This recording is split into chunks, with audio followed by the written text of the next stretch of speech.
Well, good morning, everybody. Welcome to today's webinar, Tecplot 360 2020 R2, What's New?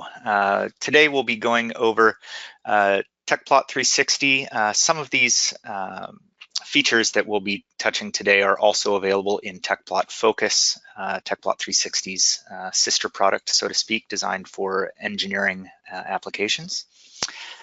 Let's go over the presenters. Today, the presenters are myself, Scott Fowler. I am the product manager of Tecplot 360, and I'm responsible for Tecplot 360, Tecplot Chorus, Tecplot Focus, and the halo of tools that surround it, such as PyTecplot and Tech.io. I'm also joined by Devin Simpson. She's going to be on the line to answer any questions that you may have during the webinar. Feel free to email either of us anytime. We're always happy to hear your feedback and get feature requests and such, so we can improve Tecplot products for you. So we do ask that you participate in today's webinar through the question and answer pane in GoToWebinar. So again, Devin will be on hand to answer questions as we go, and we'll also have some time at the end of the webinar to answer questions. This webinar is being recorded, and we will post it on our website in a few days' time. Okay, so for those of you who may be new to Tecplot, let's just go over a little bit of the history. We were founded in 1981 by a couple of Boeing engineers who were writing CFD codes at the time, and they decided to leave Boeing and form their own company. And before long, they realized that they needed a good way to visualize their CFD results, and there was nothing really on the market at the time. So they hired an engineer who's still at Tecplot today to develop what is now known as Tecplot 360, one of the largest independent post-processors worldwide. We have about 47,000 customers. We're known as the most complete desktop solution with integrated 2D, 3D, and XY plotting. We even have polar line plots if you do need that. And we're dedicated to saving engineers time. So how do we do that? Well, number one, our Tecplot 360 product, we've really focused on handling large data. We've developed a new file format called SZPLT, or SZPLT. It stands for Subzone Load on Demand.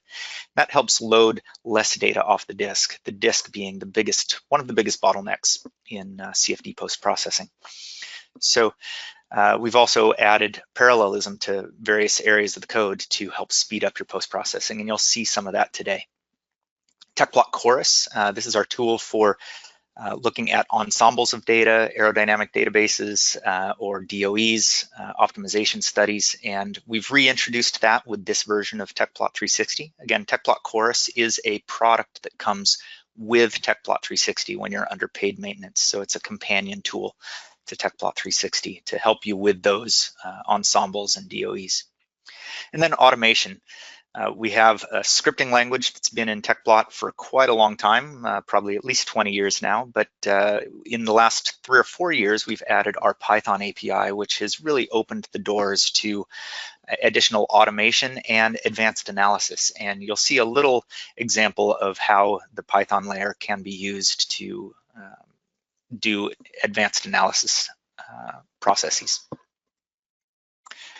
Okay, so what's new in this release? The reintroduction of Tecplot Chorus. So we did not deliver Tecplot Chorus in the 2020 R1 release. We did a major update to one of the GUI toolkit components that we have, and Tecplot Chorus just wasn't quite ready to go. So we held it back for a release so we could get it back to the high quality standards that we expect. And it's compatible with Tecplot 360 now, so you'll be able to use this again moving forward.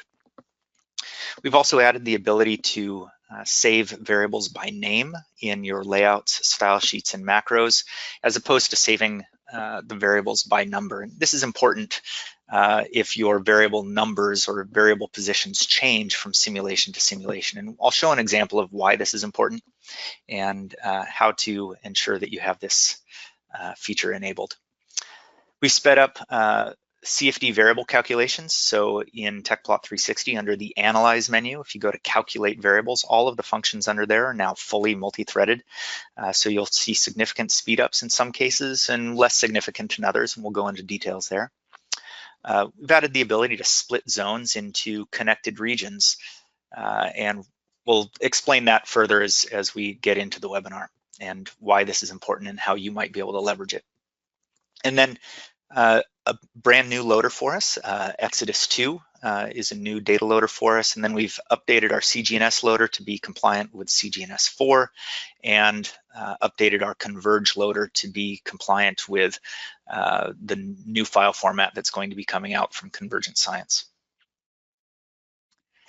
Okay, so let's go into a live demo of Tecplot Chorus and explain what this product is for those of you who may not have seen it, or we just haven't talked about it in a long time. So we'll give you a little bit of a refresher on what Chorus is. So really, it's a tool that allows you to explore Arrow databases, DOEs, design studies in one cohesive environment. So let's just look at a kind of a typical file system. When you do a DOE or a aerodynamic database, you may end up with a file browser that looks something like this. And to get to all of your results, you have to navigate down the file hierarchy and get to the individual results, the images, the data files. And so if you want to, say, compare what's happening here at Mach 0.5 alpha 2 with Mach 0.7 alpha 2, it's pretty difficult because you have to navigate this file system. So Tecplot Chorus makes this a lot easier. So let's bring Tecplot Chorus into the view. This is a project that we already have loaded, but the main input to Tecplot Chorus is just a simple CSV file that includes the inputs. So in this case, we did a Mach alpha sweep, also varied beta, as you can see here.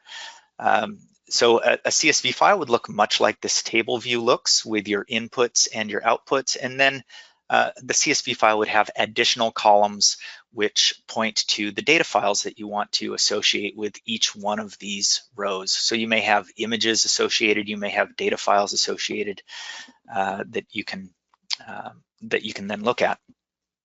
So within Chorus, we basically brought that whole file hierarchy up into a view that you can look at as scatter data or as line data. We also have some nice filter systems. So if I want to focus in just on what's going on at Mach 0.5 or 1.2, I can very easily identify those items and say I want to look at just a few of the runs here at Mach 1.2. You're able to select those. So imagine trying to do this in a file browser. It's very difficult, right?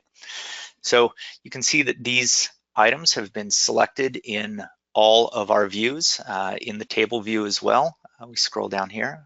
They happen to be all nicely bunched together here. But they're also available down here in this selected cases view. And if we want to dive down and find more information about these three runs, we can again re-highlight them down here in selected cases. And because our CSV file included some images, we have our fictional results here showing what's going on at this Mach alpha beta set. Kind of hard to tell which one of these apply, so we'll add some labels here so we can see which Mach alpha and beta each one of these are associated with. Now, if we want to go one step further and actually look at the raw data, again, you can do that quite easily by right-clicking and we'll say View Data. And this is where Tecplot 360 comes into the fray with Tecplot Chorus. So now we've told Tecplot 360 to launch. It's going to load all three of the results associated with these selected items. And it'll just take a second here. Here we go. And now we have all three of our results right up in one view. And again, we can add some labels. Just bring this sidebar. So it comes with this, what we call the Tecplot Chorus sidebar. Let me hide this as well. And we'll add Mach, alpha, and beta. And we can see the labels. It looks like 360 is off the bottom of the screen a little bit. So let's just dock it here. So now we can see more of the items. So you can see exactly which Mach alpha and beta we're associated with. All of these are linked together. And let's say I want to say the style. I don't like the rainbow color map. So let's go to a two-color color map. Well, it updated just this one, but we have this nice button down here, synchronize styles. which is going to sync that amongst all of the frames here. And let's say I want to see really what are the quantitative differences here. There's no easy way for me to do that in Tecplot 360, but with Tecplot Chorus, we have this nice one-click show diff data tool, and now we're showing a quantitative difference comparing this run on the upper left to the other two. So we've actually done the math to subtract off the grid. Now, do note that this only works if you have the same number of points across all your solutions. So if your grid is similar, you're going to be able to use this. If your grid changes from simulation to simulation, you're not going to be able to use that tool. But it's a nice feature to have regardless. All right, well, let's say back in Chorus, I really like this view of the bottom of my vehicle, and I want to apply this view to all of the other data files, or a few of the other data files back in Chorus. Well, I can simply say save style template, and this is going to prompt me to save a Tecplot style sheet. I already have one here, but let's go ahead and overwrite this one, bottom view.sty. And this is going to save it in a location that Chorus knows about. So we'll go ahead and close Tecplot 360 here, and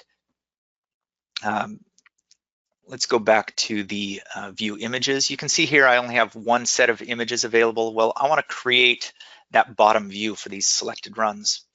So I'll say create images, and I'll select that style template that we just saved, bottom view, and we'll go ahead and hit OK.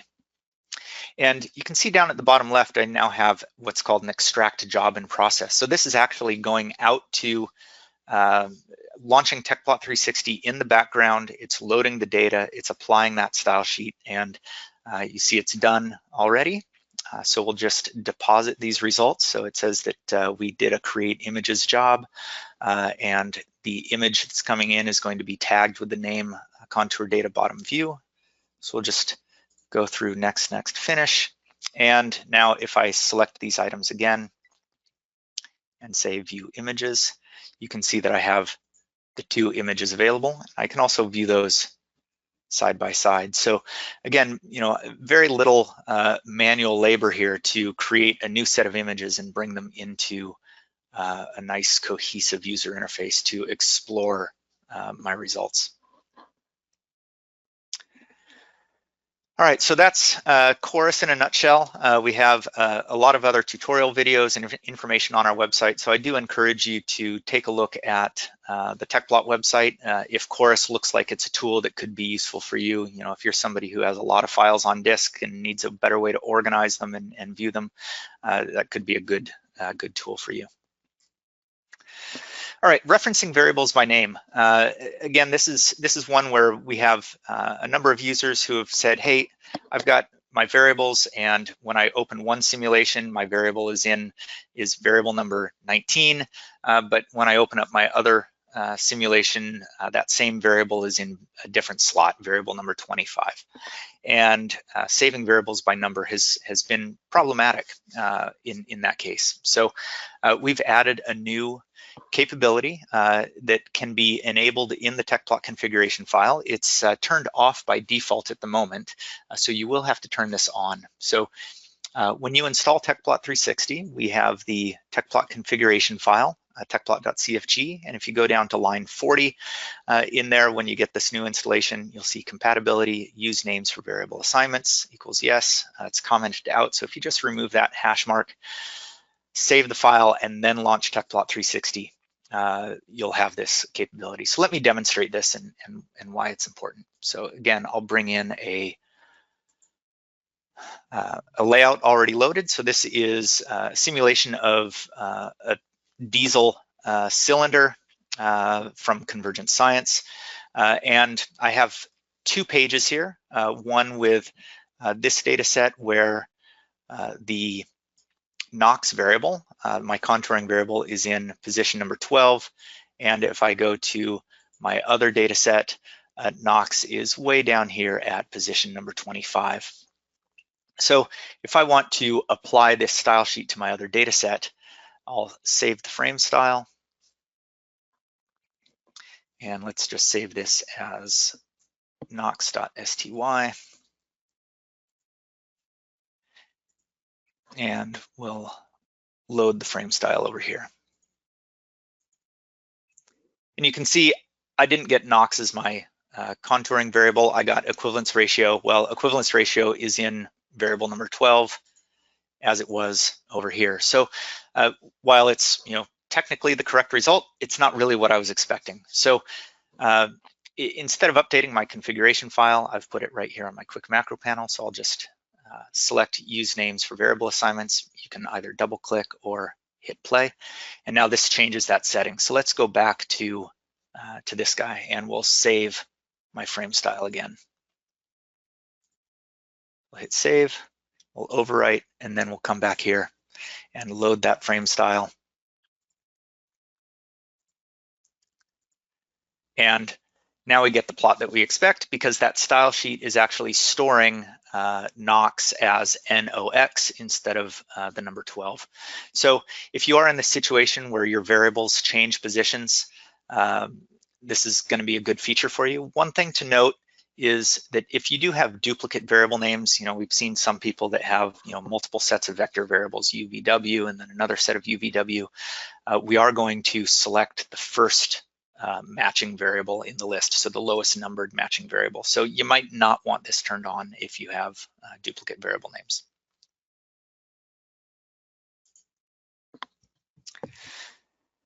All right, multi-threaded variable calculations. So everybody loves more speed, better performance. So this is a biggie in Tecplot 360 2020 R2, where you can calculate variables up to 11 times faster. Now, that number is going to vary depending on your data and depending on how many cores you have on your machine. So this number came from, as you can see at the bottom asterisk here, a Q criterion calculation on an 8.6 million cell polyhedral data set on a 32 core Windows machine. And we'll show you the results here and some caveats as well. So we've done this with additional multi-threading. And I say additional because Tecplot already had some multi-threading in this area, and we've improved it. And so the biggest benefit is going to be those with a single volume grid. This is true of data that comes out of CONVERGE, data that comes out of oftentimes Fun3D, and other post-processors where you have one large volume grid. We'll just show a live running version of this, pre-recorded.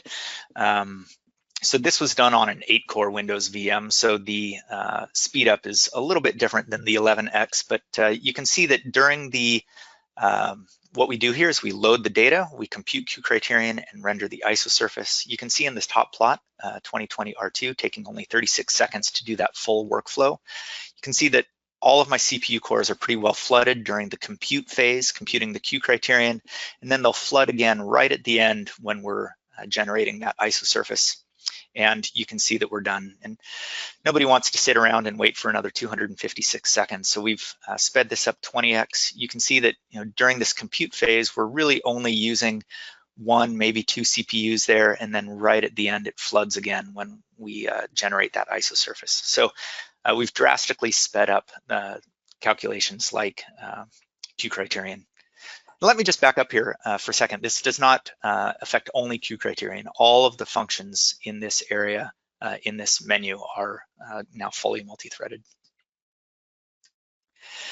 Okay, so we've shown that one data set, the 8.6 million polyhedral cell data set. What does this mean to other data sets, structured data sets, unstructured data sets? Well, the difference is really Tecplot 360 was already multi-threaded on a per zone basis. So in this case, with this OpenFOAM data set, we only got a 1.3x speed increase. Well, this data set has 66 zones altogether, 11 zones per time step times 6 time steps. So we were already multi-threading across zones. So we were already using most of your CPUs at that point. So the additional multi-threading is now multi-threading within a zone as well. So you do get a little bit of a speed up from there. This is a Plot3D data set. The data came out of overflow. So this is 10 zones, 160 million elements, and we got a 2.1x speed increase there. So again, everybody should see a speed increase, but the amount of the increase is going to depend on how many CPU cores you have and some of the attributes of your data. Okay, the next one is extract zones to connected regions. So this is an interesting one. It's only available in our scripting language at the moment. In our Python module, you can see the syntax there as well as the Tecplot macro language. So the idea here is that this image represents just a single zone in Tecplot, and we had a user who was using CPFD to do a simulation, and they wanted to quantify the volume of each one of these bubbles. And you can only do that if each one of these bubbles is its own zone. So let's bring Tecplot 360 over here again, and we'll show what's going on here. So on the left side here, we have our original data. So this is just a single volume zone. And the bubbles are defined by a variable particle volume fraction. So the first thing we did is we used a new capability that was introduced a release or two ago called extract blanked zones. So we turned on a blanking constraint, and then we were able to extract to a new zone that had these little islands of cells.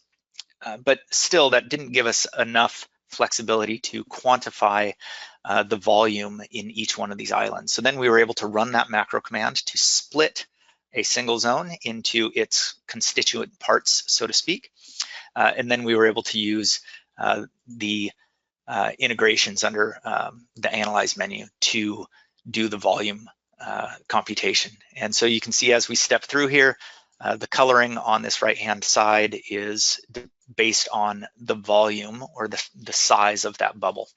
So a pretty nice little capability there. So say you're doing internal combustion engines and you have an exhaust manifold and you have multiple outlets that are part of a single zone, but you want to compute mass flow rate through each one of the outlets individually. This capability can help split that into its constituent parts. Okay, data loaders. So Exodus 2 is a brand new loader. We built that loader in partnership with one of our organizations, and we're really happy to be able to deliver this new loader to that user base and anyone else who's interested in it.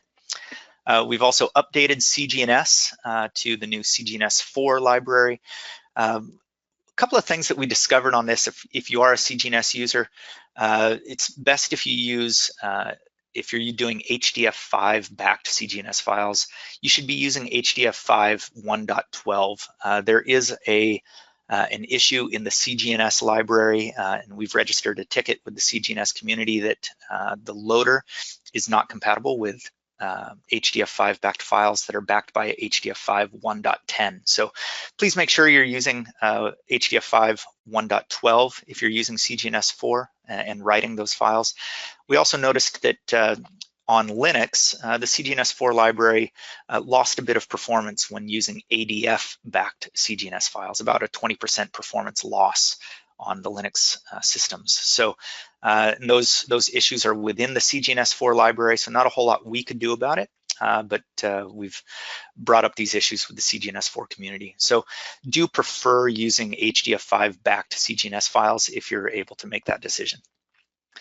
CONVERGE 3.1, Convergent Science is going to be releasing a new version of CONVERGE in the new year, which is going to support solid, liquid, and gas parcels, and this update gets us ready to support that.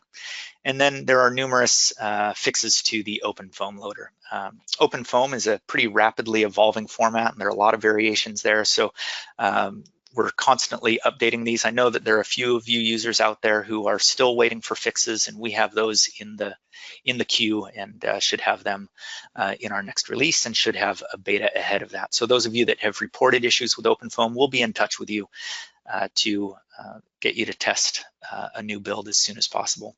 And just a plea out to our user community, if you do have problems loading data, let us know. And if you're able to share data, that's really imperative to help us make sure that our loaders are up to date. It's really difficult for us to know all of the variations of these file formats. So it's a big job for us to keep these up to date, and anything you can do to help us out is really appreciated. Okay, let's talk about platform support. Again, the policy here at Tecplot is we will, in general, support an operating system as long as it's supported by its manufacturer. With Mac, they have traditionally supported the current Mac release and the 2 previous releases. So that gives us Mac OS 11, Big Sur, and then 10.14 and 10.15.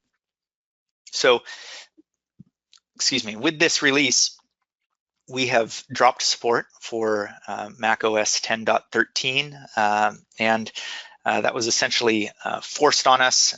In order to support Big Sur, we had to move our build systems to 10.14, and unfortunately now our Mac builds are incompatible with 10.13. Based on our analytics, it looks like we have very few users still on Mac 10.13, so I don't think that should affect too many of you. CentOS and Red Hat 6.10, remember these are kind of sibling operating systems. This will be the last release to support the 6.10 version. Manufacturer support ended for that in November of 2020. So as of in the 2021 releases, that will be a platform that is being dropped. And then Ubuntu 16, manufacturer support ends in April 2021. We will be ending support for Ubuntu 16 in the 2021 calendar year, so just be prepared for that. Okay, Python support. Again, our philosophy is that we will actively test on the current version of Python and the 2 previous versions. So Python 3.7, 3.8, and 3.9 are our officially supported versions of Python. It's very, very likely that PyTecplot scripts are going to continue to work on earlier versions of Python 3, but we're not actively testing on those earlier versions. We keep moving our test platforms forward to the newest versions. And then also note that we are no longer providing support for Python 2.7. Again, your PyTecplot scripts will probably continue to work, but we're not actively testing on that version of Python, and we can't offer support from our support staff. So moving forward, as we add new APIs to the PyTecplot layer, again, we will not be testing against 2.7, so any new APIs are not guaranteed to work with 2.7. Okay, so that really does it for what's new in Tecplot 360. I hope that you really enjoy this release and take advantage of the new loaders, the updated loaders, the speed improvements. We do have another webinar coming up using Tecplot 360 with Excel. So, Tecplot 360 is not only great for CFD data, but it's really good for simple data coming out of Excel as well. Tecplot Focus will work with Excel too. So anything that I go over in this next webinar is going to apply to Tecplot Focus as well. So please do register for that webinar if you're an Excel user. Okay, at this time, I'd like to open it up for any questions that you may have. As questions are coming in, I'll point out that we do have tutorials available on our website at tecplot.com/videos, training. So if you're a new Tecplot user or just need a refresher, you can go to tecplot.com/support/Tecplot training. And then the support staff. We have support staff available in the United States, North America, 6:30 a.m. to 5 p.m. Pacific time. You can contact them at the email there. We have an office in Germany as well to support Europe and Western Asia, support-EU at tecplot.com. And then if you're in another regionality not covered by those first two, check to see who your local distributor is on our website, and they'll be able to give you the most reactive support because they're in your time zone.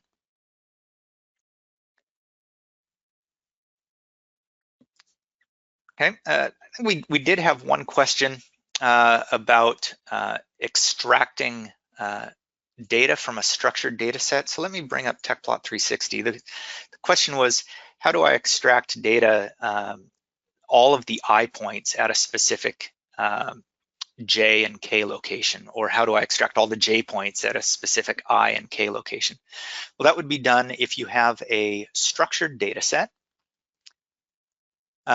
You would go to extract subzone, and this is an unstructured data set, so you don't get all of the fields available here. But if you wanted to extract all of the I points at a specific J and K, you would set your J start and end to a single value and K start and end at a single value, and then you would have a constant I, or a line in the I direction.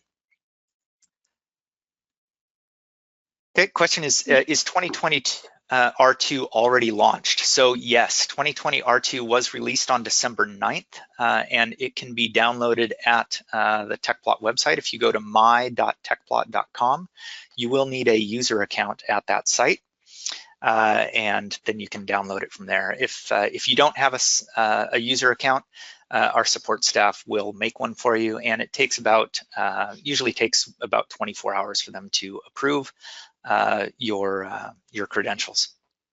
Here's one. Is the reference variable by name available in layouts, style sheets, macros, and PyTecplot?